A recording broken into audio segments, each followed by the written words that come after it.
তুষারপাতের সম্ভাবনা দার্জিলিংয়ে। দক্ষিণবঙ্গে কেমন থাকবে আবহাওয়া? সকালে জানলার ফাঁক দিয়ে আসা কড়া রোদ জানান দিচ্ছে ক্রমশ পারদ চড়ছে দক্ষিণবঙ্গের আকাশে। আবহাওয়া দপ্তরের মতে শীতের আমেজ শুধু নামমাত্রই টিকে আছে ভোর এবং সন্ধে। বেলা বাড়লেই সোয়েটার গায়ে রাখা যাচ্ছে না। আগামী কয়েকদিন তাপমাত্রার বিশেষ কোনো হেরফের হবে না বলেই জানিয়েছে হাওয়া অফিস। দক্ষিণবঙ্গের তাপমাত্রা বাড়লেও মনোরম আবহাওয়া উত্তরবঙ্গের পাহাড়ে। জোড়া পশ্চিমী ঝঞ্ঝার দাপটে সপ্তাহের শেষে দার্জিলিংয়ে তুষারপাতের সম্ভাবনা প্রবল বলে জানিয়েছে আবহাওয়া অফিস।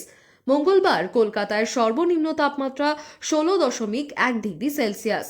সোমবার শহরের সর্বনিম্ন তাপমাত্রা ছিল 15.6 ডিগ্রি সেলসিয়াস এবং সর্বোচ্চ তাপমাত্রা ছিল 26.6 ডিগ্রি সেলসিয়াস।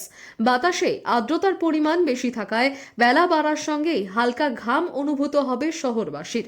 হাওয়া অফিসের পূর্বাভাস, আগামী এক সপ্তাহ কলকাতার তাপমাত্রা বিশেষ কোনো পরিবর্তন হওয়ার সম্ভাবনা নেই। সঙ্গে কলকাতা সহ দক্ষিণবঙ্গের জেলাগুলিতেও কমবে কুয়াশার দাপট। আবহাওয়া দপ্তরের পূর্বাভাস, বৃহস্পতিবার থেকে শনিবারের মধ্যে দার্জিলিংয়ের উঁচু পার্বত্য এলাকায় হালকা তুষারপাতের সম্ভাবনা প্রবল।